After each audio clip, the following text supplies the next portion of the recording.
Welcome to Suman TV. అమెరికాలో ఎన్నికల హడావిడి చాలా స్పష్టంగా కనిపిస్తోంది. అంతేకాదు పోటీ చేయబోతున్న అధ్యక్ష పదవికి పోటీ చేయబోతున్న ఇద్దరు అభ్యర్థులు కూడా ఖరారైపోయారు. ఒకరు డొనాల్డ్ ట్రంప్, అమెరికాని గతంలో పరిపాలించిన మాజీ అధ్యక్షులైతే, మరొకరు మొన్నటి వరకు అంటే నిన్నటి వరకు ఇప్పుడు కూడా కొనసాగుతున్న అమెరికా వైస్ ప్రెసిడెంట్, మన భారతీయ మూలాలున్న కమలా హ్యారిస్. ఇంతకీ రాబోయే అంటే నవంబర్ 5వ తేదీన అమెరికాలో జరగబోతున్న అధ్యక్ష ఎన్నికల్లో గెలుపు అవకాశాలు ఎవరికి ఉన్నాయి? ముఖ్యంగా అమెరికా ఎన్నికల్లో ఖచ్చితంగా భారతీయుల ప్రభావం చాలా స్పష్టంగా కనిపించే అవకాశం ఉంది. మనతో మాట్లాడడానికి ఎన్ఆర్ఐ అట్లాగే అమెరికాలో బిజినెస్ మెన్ కిరణ్ వేదాంతం గారు, అమెరికా రాజకీయాలపైన పూర్తి అవగాహన ఉన్న వ్యక్తి, రాజకీయ విశ్లేషకులు కూడా, అట్లాగే ఒక బ్లాగ్ మేనేజ్ చేస్తున్నారు ఆయన. మనతో ఉన్నారు కిరణ్ గారు. నమస్కారం కిరణ్ గారు. మీరు అమెరికా నుంచి 2 రోజుల క్రితమే వచ్చారు. చాలా స్పష్టంగా ఇక్కడున్న వ్యవహారాలు చూసుకోవడానికి. సార్, మిమ్మల్ని నేను అడగాలనుకున్న మొదటి క్వశ్చన్ ఏంటంటే, కమలా హ్యారిస్ మన భారతీయ మూలాలున్న, తమిళనాడు మూలాలున్న ఒక మన మహిళ, భారతీయ మహిళ అనే చెప్పొచ్చు. కమలా హ్యారిస్కి డెమోక్రాట్స్ పార్టీ నుంచి ఆమె గెలుపు అవకాశాలు ఎన్ని ఉన్నాయి? ఫస్ట్ ఆఫ్ ఆల్ తిరుమల గారు, చాలా థ్యాంక్స్, మీరు నన్ను ఇన్వైట్ చేశారు స్టూడియోకి. రాజకీయాలు ఎక్స్పర్ట్ అంటే నేను ఎక్స్పర్ట్ కాదు, కానీ యాజ్ ఎ బిజినెస్ మ్యాన్ నేను అబ్జర్వ్ చేస్తుంటాను ఏమవుతుంది, ఎట్లా అవుతుందని. Kamala Harris, America it's built as a land of immigrants. అందరం ఇమిగ్రెంట్సే అక్కడ. చాలా సక్సెస్ఫుల్ బిజినెస్ పీపుల్ అనుకోండి, ఇప్పుడు పొలిటీషియన్స్ చాలామంది ఉన్నారు నా ఇండియన్ రేస్లో ఉన్నవాళ్ళు. ఇంతకుముందు వివేక్ రామస్వామి ఏమో చూసాము. ఈ కమలా హ్యారిస్ ఏమో డెమోక్రాటిక్ పార్టీ, వివేక్ రామస్వామి ఏమో మన రిపబ్లికన్ సైడ్ వచ్చారు. అయితే ఇంట్రెస్టింగ్ ఏంటంటే, అమెరికన్స్ ఎలా చూస్తారు, ఇమిగ్రెంట్స్ ఉండి వాళ్ళకి పేరు వియర్డ్గా ఉంది, లేదంటే స్పెషల్గా ఉంది అని వాళ్ళు అట్లా ట్రీట్ చేయరు. ఇన్ జనరల్ వాళ్ళకి కొంచెం ఏమన్నా రేషియల్లీ ఇంక్లినేషన్ ఉంటే మన వెనకాల చెప్తారేమో, కానీ when it really comes to opportunities అయితే చాలానే ఫెయిర్గా ఉంటుంది సిస్టమ్. అయితే ఈవిడ పేరు కమలా ఉందని, లేకపోతే ఆవిడ ఇండియా నుంచి వచ్చిందని, దానివల్ల ఆవిడకి అడ్వాంటేజ్ కానీ డిసడ్వాంటేజ్ కానీ పర్టికులర్గా ఉండదని నేను అనుకుంటున్నాను. ఎట్ ద సేమ్ టైం ఇప్పుడు చూస్తే మన ఇండియన్స్ కూడా దే ఆర్ స్ప్లిట్ అనమాట. కొంతమందికి ట్రంప్ ఇష్టం, కొంతమంది కమలా హ్యారిస్ ఇష్టం. అదంతా ఎట్లా రోల్ అవుతుంది అనేది ఇప్పుడు చాలా ఎందుకు ఇండియన్స్లో 2 డివిజన్స్ ఎందుకు కనిపిస్తున్నాయి? ఇండియన్స్లో కొందరు ట్రంప్ని ఇష్టపడడానికి కారణం ఏంటి, కొందరేమో కమలా హ్యారిస్ని ఇష్టపడడానికి కారణం ఏంటి? చాలా చాలా మంచి క్వశ్చన్ అడిగారు. ఇది ఎట్లా ఉంటుందంటే, మనకి ఏరు దాటిన తర్వాత మనం పడవలో మనం ఆల్రెడీ ఒడ్డు చేరిన తర్వాత మన తగలేయటం అదొకటి ఉంటుంది. ఆల్రెడీ ఇప్పుడు మనం పడవ కోసం వెతుక్కునేటప్పుడు మన యాటిట్యూడ్ వేరేలా ఉంటుంది. ఇప్పుడు నాలాంటి వాళ్ళు ఉన్నారు అనుకోండి. ఫర్ ఎగ్జాంపుల్, నేను 97లో అమెరికా వెళ్ళాను, నేను అమెరికన్ సిటిజన్ అయిపోయాను, మా బిజినెస్ ఎస్టాబ్లిష్ అయిపోయింది, మా పిల్లలు అందరు సిటిజన్స్. సో నాకు ఇమిగ్రేషన్ మీద అంత కొంచెం అవసరం లేదు పర్సనలీ, కానీ కొంచెం తెలుస్తుంది అసలు ఏమవుతుంది అనేది. డొనాల్డ్ ట్రంప్ ది బిగ్గెస్ట్ ఏంటంటే America first. Okay. So immigration control అనేది ఆయనకి చాలా ముఖ్యం. ఇమిగ్రెంట్స్ని తగ్గించడం, ఇల్లీగల్గా మైగ్రేట్ అవ్వాలని బ్యాక్ పంపించేయడం. In fact last time Donald Trump president అయినప్పుడు కూడా H1ని చాలా మందిని క్యాన్సిల్ చేయడం. ఇప్పుడు కూడా అసలు H1 అనేది అబాలిష్ చేయాలి అని వాళ్ళ పార్టీలో ఉన్న వివేక్ రామస్వామిని చెప్పాడు. ఆయన ఏం చెప్పాడంటే, H1 ఈజ్ ఇండెంచర్డ్ సర్విట్యూడ్, అంటే వీళ్ళందరినీ స్లేవ్స్ లాగా చేస్తున్నారు. H1 అనేది క్రియేట్ చేసింది భారతీయులు లాంటి వాళ్ళని టాలెంట్ పూల్ని తీసుకురావడానికి. ఈ కన్సల్టెంట్స్ వాళ్ళందరూ ఎవరైతే వచ్చారో దాన్ని వాళ్ళు స్కామ్ చేసే సిస్టమ్ని, రియల్ టాలెంట్ ఉన్న వాళ్ళని కాకుండా మా కులం వాడు, మా వాడు అని చెప్పి డబ్బులు తీసేసుకుని దాన్ని మొత్తం స్కామ్ చేసేసారు. కాబట్టి H1 అనేది కంప్లీట్గా అబాలిష్ చేయాలని రిపబ్లికన్ సైడ్ వాళ్ళు చెప్పారు. ఇప్పుడు ఒకవేళ ట్రంప్ అధ్యక్ష పదవిలోకి వస్తే, లేకపోతే ట్రంప్ అధికారంలోకి వస్తే ఇమ్మీడియట్గా జరిగే మార్పులు ఏమున్నాయి? ఇండియన్స్కి ముఖ్యంగా ఎఫెక్ట్ అయ్యే మార్పులు ఏమున్నాయి? ఆబ్వియస్లీ ఇందాక నేను చెప్పినట్టు, ఇప్పుడు నాలాంటి ఎన్ఆర్ఐస్కి ఎవరికైతే సిటిజన్షిప్ ఉందో మేము ట్రంప్ని ఫేవర్ చేస్తాం. బిజినెస్ కట్స్, ట్యాక్స్ కట్స్ అవన్నీ ఉన్నాయి కాబట్టి. At the same time Kamala Harris లాంటి వాళ్ళు ఏంటంటే, వాళ్ళు దే ఆర్ మోర్ ఫ్లెక్సిబుల్. ఇప్పుడు H1లో ఉన్న వాళ్ళకి గ్రీన్ కార్డ్స్ ఎక్స్పైరేట్ చేసుకోవడం కానీ, మేబీ H1 కోటా ఇంక్రీజ్ చేయడం కానీ, మేబీ ఇండియన్స్కి ఇప్పుడు చాలా రెస్ట్రిక్షన్స్ ఉన్నాయి H1s ఎంతమంది ఇండియన్స్కి రావాలని. కానీ చూస్తే F1లో వచ్చేవాళ్ళు ఇండియన్స్ ఎక్కువ ఉన్నారు. లాజికల్లీ ఎవరన్నా ఆర్గనైజేషన్ రన్ చేస్తున్న వాళ్ళు అయితే, ఇండియా నుంచి ఇంతమంది స్టూడెంట్స్ వస్తున్నారు, వాళ్ళందరికీ H1 అంటే జాబ్ వీసా మనం కల్పించాలి అన్నది లాజిక్. కానీ ట్రంప్ వాళ్ళు, వాళ్ళ పార్టీ అంత ఇమిగ్రెంట్స్కి కొంచెం అంత ఆలోచించి వాళ్ళకి ఏమైనా కరెంట్గా చేయాలని అనుకోరు. అందుకనే ఇండియన్స్ ఎవరైతే ఉన్నారో స్ప్లిట్ పర్సనాలిటీ లాగా అయిపోయింది. అందరూ కమలా హ్యారిస్ వాళ్ళ గ్రూప్కి ఎందుకు ఓట్ చేస్తున్నారంటే దే ఆర్ హోపింగ్ ఇమిగ్రెంట్స్కి ఏమైనా హోప్ ఉంటుంది. ఎందుకంటే సోషల్ ఇన్ఈక్వాలిటీ, వాళ్ళు హిస్పానిక్స్ అయినా, లటీనాస్ అయినా, ఏషియన్స్ అయినా, democratic party there are more progressive అని ఇండియన్స్ కూడా ఇష్టపడతారని నా ఉద్దేశం. గతంతో పోలిస్తే గతంలో ట్రంప్ పరిపాలించారు 5 ఏళ్ళు, ఆ తర్వాత జో బైడెన్ అధికారంలోకి వచ్చారు. జో బైడెన్ ప్రభుత్వంలో కమలా హ్యారిస్ వైస్ ప్రెసిడెంట్గా ఉన్నారు. ఈ రెండు ప్రభుత్వాల మధ్య తేడాలు చూస్తే గతం అంటే ఇప్పుడు ట్రంప్ ఉన్నప్పుడు ఉన్న పాలసీస్కి బైడెన్ వచ్చిన తర్వాత ఉన్న పాలసీస్కి చేంజెస్ ఏమున్నాయి? అమెరికా పీపుల్ లాభపడ్డారా, నష్టపడ్డారా? ఓవరాల్గా చూస్తే అండి ఇన్ఫ్లేషన్ పెరిగింది. ఇప్పుడు ఇన్ఫ్లేషన్ ఈవెన్ ఇండియాలో గ్లోబల్గా చూస్తే కూడా ఇన్ఫ్లేషన్ పెరిగింది. But at the same time అమెరికాలో ఏదైతే జో బైడెన్ పరిపాలనలో ముఖ్యంగా మనం చూస్తే ఇన్ఫ్లేషన్ అనేది చాలా పెరిగిపోయింది.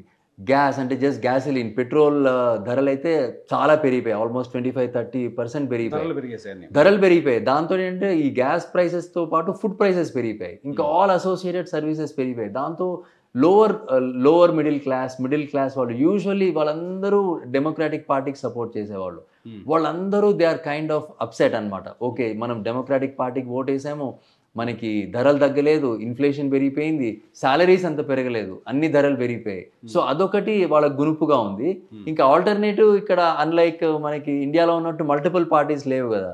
ఇప్పుడు దొందే ఇద్దరు, అటు ట్రంప్ ఏమో ఇమిగ్రేషన్ కట్స్ చేస్తాడు, జో బైడెన్ ఏమో మనం అనుకున్నట్టు సోషల్ ఇన్ఈక్వాలిటీని ఎరాడికేట్ చేసి H1C చేసేది లేదు. అందుకని ఇప్పుడు 50-50 చాలా టైట్ రేస్. అందరం మానిటర్ చేసేది ఎవరు గెలుస్తారా అన్నది.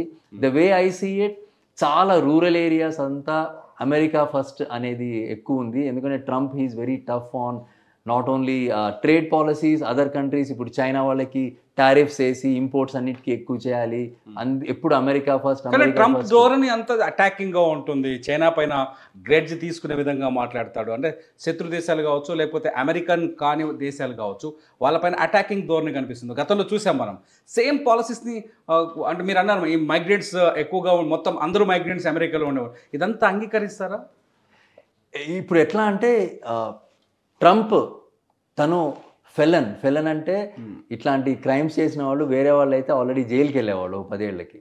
కానీ ఏంటంటే అతనికి ఉన్న కరిస్మా ఏదైతే ఉందో, తను అనుకున్నది అమెరికన్స్కి ఎట్లా ఎగ్జాక్ట్గా చెప్తాడో. మీరు టెక్నికల్లీ చూస్తే ఇటు సైడ్ ఏమో క్రిమినల్, ఇటు సైడ్ ఏమో అటర్నీ కమలా హ్యారిస్. ఆవిడ షీ పనిషెస్ క్రిమినల్స్. సో ఇది ఈ హెడ్ టు హెడ్ ఎంత ఇదిగా ఉందంటే మనకి ఆశ్చర్యంగా ఉంటుంది. అయినా కానీ ట్రంప్కి ఎందుకు సపోర్ట్ చేస్తున్నారు? ఎందుకంటే అతను నాట్ ఓన్లీ తన బ్యాక్గ్రౌండ్, తన కెరిస్మా, ఈ టీవీ షోస్ అన్నిటితోటి he was able to show people that he can make rash choices. అంటే ఇప్పుడు చైనా మీద క్రిటిసైజ్ చేయడం ఓపెన్గా, ఈవెన్ కరోనా వచ్చినప్పుడు కూడా దాన్ని కరోనా వైరస్ అనాలి అని అందరూ మర్యాదగా, దాన్ని చైనా వైరస్ అని ప్రెస్ మీట్స్లో మల్టిపుల్ టైమ్స్ చెప్పాడు. సో ఇట్లాంటి ఇట్లాంటి చాలా బోల్డ్గా ఉంటాడని ట్రంప్ అంటే చాలా మందికి ఇష్టం. At the same time policies wise కూడా కార్పొరేట్ ట్యాక్స్ కట్స్ చేశాడు. బిజినెస్ పీపుల్ అందరికీ ట్రంప్ అంటే చాలా ఇష్టం. డబ్బుల్ వైజ్ డీరెగ్యులేషన్ కూడా ఒకటి చేశాడు. ఎక్కువ ఆడిట్స్ లేకుండా బిజినెస్ చేసుకోవడం ఈజీగా చేయడం, అట్లాంటివన్నీ చాలా స్టెప్స్ చేశాడు. ఇవాళకి చూస్తే నెక్ టు నెక్ కనిపిస్తుంది. అమెరికాలో డెమోక్రాట్స్ కానీ లేకపోతే రిపబ్లికన్స్ కానీ నెక్ టు నెక్ కనిపిస్తుంది. రానున్న రోజులు 2-3 నెలల్లో ఎలక్షన్స్ ఉన్నాయి. మార్పు ఎటువైపు ఎక్కువగా మద్దతు వచ్చే అవకాశం ఉంది? అమెరికన్స్ మద్దతు ట్రంప్కా లేకపోతే మన కమలా హ్యారిస్ అనక? మన కమలా హ్యారిస్ అనే పదాన్ని, అనే పదాన్ని అందుకంటే స్పష్టంగా వాడుతున్నాను.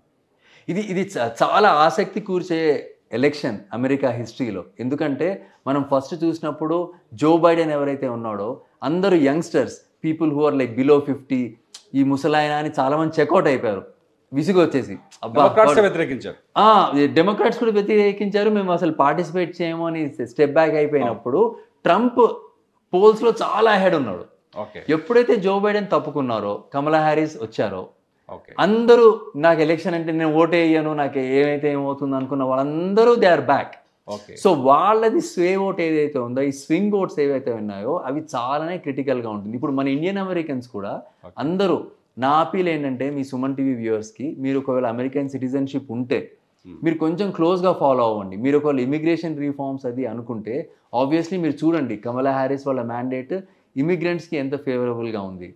ఆబ్వియస్లీ మీరు సెటిల్డ్, మీకు మీ బిజినెసెస్ ఉన్నాయి, ట్యాక్స్ కట్స్ అవంతా మీకు ఎక్కువ లాభదాయకం అనుకుంటే మీరు పార్టిసిపేట్ చేయండి. ఎందుకంటే మీరు పార్టిసిపేట్ చేయకపోతే మీ వాయిస్ కట్ ఆఫ్ అయిపోతే వాయిస్ ఉన్న వాళ్ళైతే ఓవర్టేక్ అయ్యి మీకు ఇష్టం లేని వాళ్ళు కూడా రూల్ అవ్వచ్చు. అదే కదా డెమోక్రసీలో బ్యూటీ. డెమోక్రసీలో అందరం పార్టిసిపేట్ చేయాలి. సో మీకు ఓటు హక్కు వచ్చింది, మీరు అమెరికన్ సిటిజన్ అయ్యారు అంటే నా అపీల్ ఏంటంటే మీరు తప్పకుండా కొంచెం ఫాలో అవ్వండి, ఫాలో అయ్యి ఓట్ చేయండి. మనము ఇండియన్ బ్యాక్గ్రౌండ్ నుండి ఇండియన్ సర్కిల్ ఉన్నా కానీ ఇట్ డజంట్ మీన్ మనం వీ షుడెంట్ కేర్. మనం అక్కడే ఉంటాం కాబట్టి it's very important. Look at Kamala Harris, ఆవిడకి ఇంత బ్యాక్గ్రౌండ్లో కూడా ఆవిడ పోటీ చేసింది. Last question, Kamala Harris from India ఎంత చెప్పాలన్నా మన మనవరాలు, భారతీయుల మనవరాలు ఒక రకంగా చెప్పాలి అంటే, సో ఆమెకి గెలుపు అవకాశాలు ఎంతవరకు ఉన్నాయంటారు? ఇది అంటారు కదా పేకాటే బామర్ది అని. అలా కమలా హ్యారిస్ మనవాళ్ళైనా సరే ఆవిడ ద వే షీ కమ్స్, ఆవిడ కొంచెం ఇంకా ఎన్హాన్స్ చేసుకోవాలి. ఆవిడ మాట్లాడే పద్ధతి మీరు యూట్యూబ్లో చూస్తే ఆవిడ అప్రస్తుతంగా నవ్వుతారు. కొంతమంది చెప్తారు, అమెరికన్స్ ఈవెన్ ఇండియన్స్ కూడా చెప్పారు, ఐ కెనాట్ స్టాండ్ హర్. అంటే ఇప్పుడు ఎవరో చచ్చిపోయారు, ఇమిగ్రెంట్స్ బార్డర్ వాల్ క్రాస్ చేయడం చచ్చిపోయారు, దాని గురించి మీ ఒపీనియన్ ఏంటి అంటే ఆవిడ ఇట్లా గట్టిగా నవ్వేస్తుంది తెలియకుండా. సో అట్లాంటి బ్యాడ్ మిస్టెప్స్ అట్లాంటివి కవర్ చేసుకుంటే, especially in this world of social media, I think there is a good chances. Kamala Harris she is very very talented person, చాలా ఇంటెలిజెంట్, చాలా లా తెలిసిన ఆవిడ. She can really bring a big change. It will be a matter of pride actually. Kamala హ్యారిస్కి India ఏదైతే భారతీయ కూటములు ఉన్నాయో లేకపోతే Indian groups ఉన్నాయో వాళ్ళ మద్దతు పూర్తిగా ఉంది. ఎందుకంటే కమలా హ్యారిస్ ఫ్రమ్ ఇండియా కాకుండా భారతీయ సంస్కృతి సంప్రదాయాన్ని పాటిస్తారు, ఇండియన్స్తో ఈక్వల్గా ఉంటారు, ఇండియన్ ఫుడ్ని లైక్ చేస్తారు, పూర్తిగా ఇండియన్ వేషధారణలో ఉంటారు. ఇవన్నీ చూస్తే భారతీయ కూటములన్నీ ఆమెకు మద్దతు ఇస్తున్నాయని ఒక ప్రచారం ఉంది. ఎంతవరకు నిజమేది? అది కాదండి. ఎందుకంటే ఇప్పుడు మనం కూడా చూస్తాం, ఇక్కడ ఇఫ్తార్ పార్టీ అయితే అందరూ కేసీఆర్ గారు అందరూ అది కట్టుకుని వెళ్తారు. It's like that, it's like the window dressing అనమాట. I don't think it's for real. As politicians వాళ్ళందరూ అట్లాంటి డ్రామాటిక్స్ చేయాలి, దానికోసం ఆ లోకల్ కమ్యూనిటీని వూ చేయడానికి, ఇండియన్స్ని వూ చేయడానికి ఏదో అట్లాంటి వీడియోలు చేస్తారన్న ఉద్దేశం. But is hard core, she is core American, ఆవిడ values American. When it comes to really making the decision, I don't think India అవతలు ఉంది అని ఆవిడ ఫేవరెటిజం మనకేమి ఇవ్వదు. అందుకని we have to look at the bigger policies, ఆవిడ మ్యాండేట్స్ ఏంటి అట్లాంటివి చూసి ఐ థింక్ ఎవ్రీబడి డిసైడ్స్ అని నా ఉద్దేశం. మన ఆవిడ గెలుస్తుందేమో నాకు చెప్పాలని లేదు. Hopefully I mean it can go either way this time. Thank you Kiran గారు. ఇది మొత్తానికి అమెరికాలో జరుగుతున్న ఎన్నికల తీరు గురించి కిరణ్ గారు ఇచ్చిన ఎక్స్ప్లెనేషన్. ఎందుకంటే మనం అనుకుంటున్నాం ఇక్కడ కూర్చొని మన ఇండియన్ గెలవాలి, మన భారత మూలాలున్న మహిళ గెలవాలనుకుంటున్నాం, కానీ అమెరికాలో పరిస్థితులు వేరుగా కనిపిస్తున్నాయి. ట్రంప్ వస్తే అమెరికా బాగుపడుతుందనే ప్రచారం ఒకటి అక్కడ సెటిల్ అయిన భారతీయులు కూడా కనిపిస్తుంది. ఒకవేళ కమలా హ్యారిస్ వస్తే కొత్తగా అమెరికాకు వచ్చే వలసలు కాకపోతే కొత్తగా అమెరికాలో సెటిల్ అవ్వాలని ప్లాన్ చేస్తున్న వాళ్ళకి మేలు జరుగుతుందని ఒక చర్చ జరిగింది. చూద్దాం ఈ ఎలక్షన్స్లో రిజల్ట్ ఎలా ఉండబోతుందో. Thank you so much sir.